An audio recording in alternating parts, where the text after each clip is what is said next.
If there was such a thing as Spotify Rewind but for Blockbuster, I'm pretty sure the 5 DVDs I rented the most were Balto 2 Wolf Quest, The Secret of Nim, Trolls, Magic of the Five, MGM's bizarre adaptation of Tom Sawyer, and as the title of this video would imply, Fantastic Mr. Fox.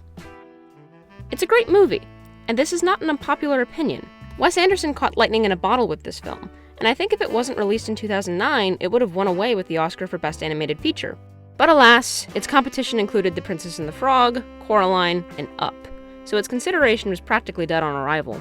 It also didn't do well financially, with box office returns barely making back the $40 million budget. Though these are interesting facts, what really intrigues me about this movie is its status as an adaptation. The film is loosely based on the 1970 Roald Dahl novel of the same name, and I do mean loosely. Anderson took a lot of creative liberties with the source material, but you'll find that most people, myself included, aren't angry about the changes he made, which is a rarity in this industry. The novel is basic, and I don't mean that as an insult. It's one of Dahl's more grounded works of literature, and the story is a pretty straightforward portrayal of what fatherhood was viewed as during the late 20th century. Mr. Fox is the breadwinner who provides for his wife and 4 children by stealing fowl from either Bogus, a chicken farmer, Bunce, a duck and goose farmer, or Bean, a turkey and apple farmer. The only things more cartoonish than their body proportions are their bizarre dietary habits. The thefts are a nightly occurrence, and Mrs. Fox wholeheartedly supports her husband's efforts because that's how they put food on the table. Tired of being outwitted by Mr. Fox, the 3 farmers team up and try to shoot him, but they only get his tail. Put a pin in that detail. We're going to revisit it later. In order to escape certain death, Mr. Fox and his family burrow under their home, and since the farmers cannot keep pace with their digging, they decide to starve the foxes out of hiding. After 3 days, Mrs. Fox is close to death, so Mr. Fox takes his 4 children with him on a mission to burrow under Bogus, Bunce, and Bean's farms in order to steal food and water. Whilst digging to their intended destinations, the foxes come across other starving, hapless animals who've also been trapped underground due to the farmer's plot, so Mr. Fox invites them to a feast at his burrow. The book ends with Mr. Fox saving everyone with his brilliant idea, while the farmers are still waiting for their quarry to surface. Like I said, it's basic. A deeper message can be extrapolated from the implications present in Mr. Fox's socioeconomic status and how members of the underclass are actually forced to steal. The farmers, on the other hand, are caricatures of gluttony who seek to kill Mr. Fox for his thievery, but it's not because he's damaging their businesses. They can afford a few missing birds. They're just tired of being outsmarted. Any fox problems? Are you joking? It's horrible. We're miserable. He's laughing at us. It's humiliating. We're furious. I don't even want to talk about it. How dare Mr. Fox exploit the system that was stratified to exploit him? This is mostly subtext, though, which is saying a lot because the book doesn't have much text, period. Some issues barely exceed 80 pages in length. This doesn't leave a ton of room for complex ideas or 3-dimensional characters, so neither are present. Everyone in the ensemble is 2-dimensional. Badger is your standard upstanding citizen, Mrs. Fox does nothing but cook and praise her husband, and Mr. Fox's 4 children aren't even dignified with names. Even Mr. Fox lacks depth. He lives in an echo chamber where everyone agrees that he's quote-unquote fantastic, so he has no faults to speak of. The film's version of our protagonist, however, has nothing but flaws, and one of his only redeeming traits is that he's voiced by George Clooney. Anderson adds a short prologue to his adaptation, and this scene is a masterclass of character introduction.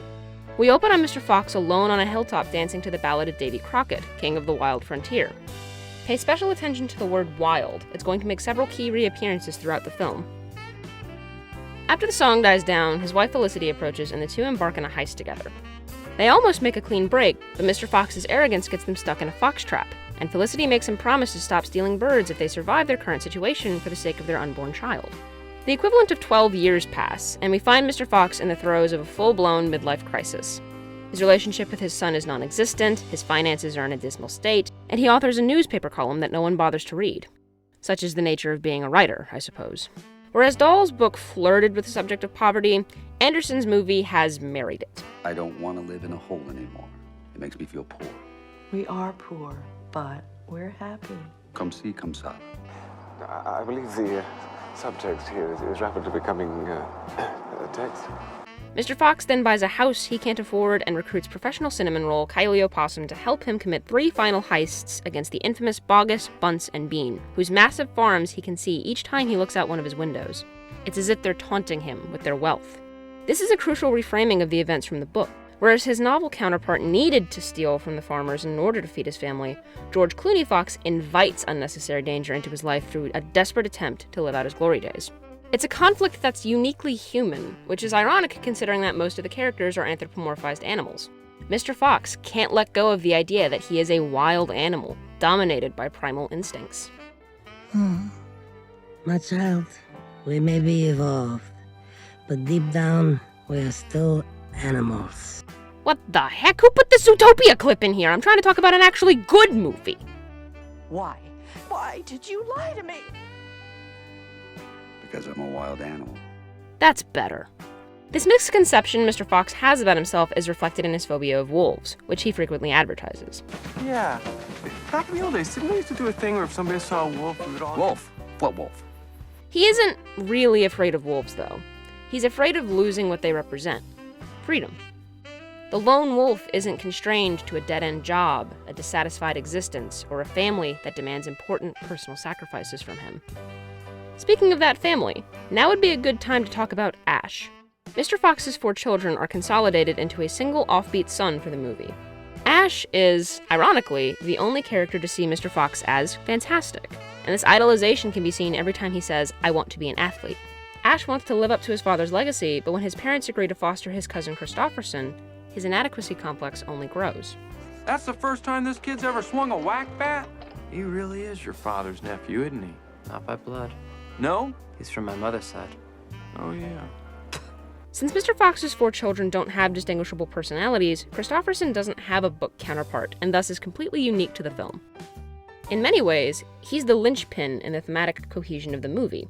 Everyone likes Christopherson because he's fairly self-actualized. His quiet confidence draws people in, and this assuredness likely stems from the positive relationship he has with his own father. Compare this to Ash and Mr. Fox. They wear their insecurities on their sleeves, and that trait can be rather off-putting. If you're desperate in your search for other people's approval, you will likely never find it. Mr. Fox gets close to it, though. After robbing Bogus Bunsen being blind, the animals all gather for a feast to restore the illusion of civilized society, and Mr. Fox gives a self-congratulatory toast. And this arrogance is ironic since he's at fault for their entire current situation. You shouldn't get a pat on the back for not getting everyone in your neighborhood killed. This banquet is, for all intents and purposes, the final scene of the book. But in the movie, this is barely the halfway point. The farmers flood the animals out of their burrows and into the sewers, and it's here where Mr. Fox finally has to confront the traits of toxic masculinity that have brought both his family and community to the brink of collapse. Speaking of masculinity, it's time to pull the pin out and talk about that tail. It'll grow back, won't it? Tails don't grow back. Tails don't grow back? Except for lizards. Tails don't grow back. I'm gonna be tailless for the rest of my life. One of those slovenly farmers is probably wearing my tail as a necktie by now. You're paranoid, Foxy. I can imagine how painful, even just emotionally, that must be for you. Well, you know, it's not the end of the world. Oh, but Foxy, how humiliating, having your whole tail blown clean off. Can we drop it? So in case this wasn't clear, the tail is a metaphor for castration. In their efforts to assuage their own egos, the farmers rob Mr. Fox of his manhood, and they take great pride in this. With this in mind, let's take a look at that scene where Ash first offers an olive branch to Christopherson. Don't mind. I'm not gonna talk to the boyfriend. Listen to me. I just had a brainstorm for something fantastic I've got to do, but I can't do it alone. I'm not interested. Hear me out. No thanks. I think foxes from your side of the family take unnecessary risks. Only because they got the guts in their blood. And so do we. What's the brainstorm? In a nutshell, Uh-huh. we're gonna steal back my dad's tail. Whoa. The only reason Ash concocts this short-sighted scheme is because he sees it as the only way he can gain his father's fickle approval. But Christopherson is right. It's an unnecessary risk, and there are real consequences when they fail at this foolhardy quest. Mr. Fox initially berates Ash, but when he learns what the boys were up to, this is the expression on his face. I think it's in this moment where Mr. Fox realizes the deeper consequences of his actions thus far. Ash's poorly conceived plan to reclaim the symbol of his father's masculinity is an extension of the example Mr. Fox has been setting for his son. This scene just screams Harry Chapin's Cats in the Cradle. After this wake-up call, the animals all band together to organize a rescue mission for Christopherson, which culminates in one final confrontation with the farmers that is hilariously undercut by a masterful subversion of our expectations. I'm not leaving here without that necktie. Kill him!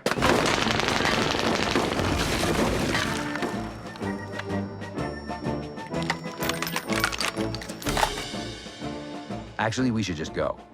Where'd I park?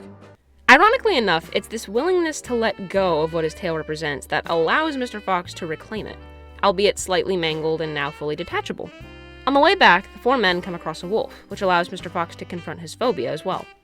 He then returns to the wonderful life he has cultivated for himself, and the main characters all dance to Let Her Dance by the Bobby Fuller 4. The credits start to roll. There's one last scene I want to discuss to sum up this analysis, and it's the death of William Dafoe Rat. All these wasted years. What were you looking for, Rat? He's trying to say something, Dad. Cider.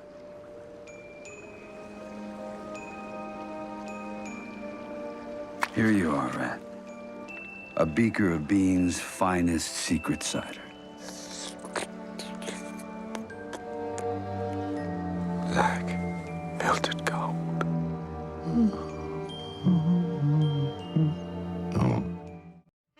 This scene didn't make much sense to me as a kid, but then again, most of the movie went right over my 9-year-old brain. It's an encapsulation of Anderson's greater message. We are in control of how we view our lives. William Dafoe Rat doesn't get that last sip of cider, but his willingness to buy into the illusion allows him to die content. This is the lesson Mr. Fox has to learn. Life is fantastic when we choose to view it as such. By no means does this imply that we have to settle.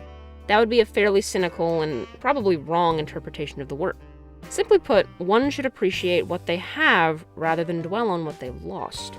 You see, sometimes misery is a choice. I'm not referring to depression. That's an illness that lies far outside of the boundaries of what we can control. I'm referring to one's attitude and the lenses through which we view the world. Note how Mr. Fox answers his real estate agent when he's asked what he does for a living. I used to steal birds, but now I'm a newspaperman. He starts with the past because he refuses to live in the present. And this refusal stems back to when Felicity first told him she was pregnant with Ash. "Honey, that's great news," he says through gritted teeth.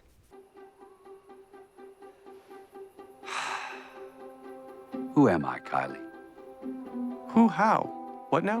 Why a fox? Why not a horse or a beetle or a bald eagle? I'm saying this more as like existentialism, you know? Who am I? And how can a fox ever be happy without you'll forgive the expression, a chicken in its teeth? There are actually a lot of ways a fox can be happy without a chicken between his teeth. Mr. Fox is just refusing to acknowledge them because he has misconstrued the promise he made to Felicity. She didn't ask him to change who he is. She just asked him to change careers. But Mr. Fox has conflated his identity with his line of work. This feeds into the common disconnect between how we see ourselves and who we actually are. And an important aspect of adulthood is merging these two identities in order to become a more complete person. Often, this merging is seen as an ultimatum that forces us to sacrifice key aspects of our self-images, but it's actually a false choice. Stealing birds is not the thing that makes Mr. Fox Mr. Fox. His most prized personality traits, his boastfulness, his cunning, his cleverness, can all be expressed through healthier outlets, which he realizes at the end of the movie when he shows his family the grocery store that they can steal food from. Note the difference in his reaction when Felicity tells him she's carrying their second child in this scene. I'm pregnant again. Wow. As for what all of this says about the underlying themes of classism and income inequality, well, that's a tad less straightforward. In many ways, the movie denounces the status quo, but the characters can't enact any meaningful changes upon the systems that have flushed them into the sewers. The ultimate victory is just surviving the incident and thriving despite the invisible chokehold around their community. I guess this implies that the best course of action one can take to counteract an unfair world is to do your best to look for the loopholes, which isn't great, but at least there's a more optimistic reading that can be found in Mr. Fox's character arc. He outgrows his need to prove his superiority, and while he is settling into a life filled with contentment, the farmers are still waiting for their quarry to surface because they cannot fathom the idea that someone could outgrow the toxicity of their own ego. And this message of finding contentment through smaller victories and well-developed relationships, it makes me think of my late grandfather. To my knowledge, he never saw this movie, but I think of him every time I rewatch it because he completely embodied its themes. He was quiet and self-assured, and before he passed, he filled out a few prompt books with his memories and gave one to me. Ever a man of few words, most sections reflect his brevity, with short answers scrawled in between the lines with his sloppy penmanship. One section in particular stands out to me each time I thumb through the book. There's a prompt that asks, "What was your childhood dream?" And his response was, "To to be in a band. The book then asks, "Did you achieve this dream?" And my grandfather wrote, "Yes." The thing is, I know exactly which band he's referring to. I saw them perform at least a half a dozen times as a child. Conventionally, when someone says, "I want to be in a band," they're referring to having a record label, going on tours, and making money. That isn't the kind of band my grandfather was in. He was a founding member of a local jazz group called Platinum Sound Orchestra, and he spent many a year contentedly playing third trumpet for free because he considered that to be living out his dream. The final question on the page asks, "What is your dream now?" And he wrote, "To make it to your high school graduation." He passed away during my junior year. Life just has the capacity to be unrelentingly cruel sometimes. It's been exactly 5 years since he died. Not a day goes by where I don't miss him. But I've made sure to internalize one of the greatest lessons he unintentionally taught me. Don't strive to be happy. Strive to be content. It's more fulfilling, and it lasts longer. Life cannot be measured by a list of accomplishments or titles. I don't find my grandfather aspirational because of the job he worked. I find him aspirational because he always made time for me, which doesn't sound like much, but it means everything. He gave me his love of cartoons, supported all of my eccentric hobbies, and he gave me a blueprint on how to live a fantastic life. And really, what more could a granddaughter ask for?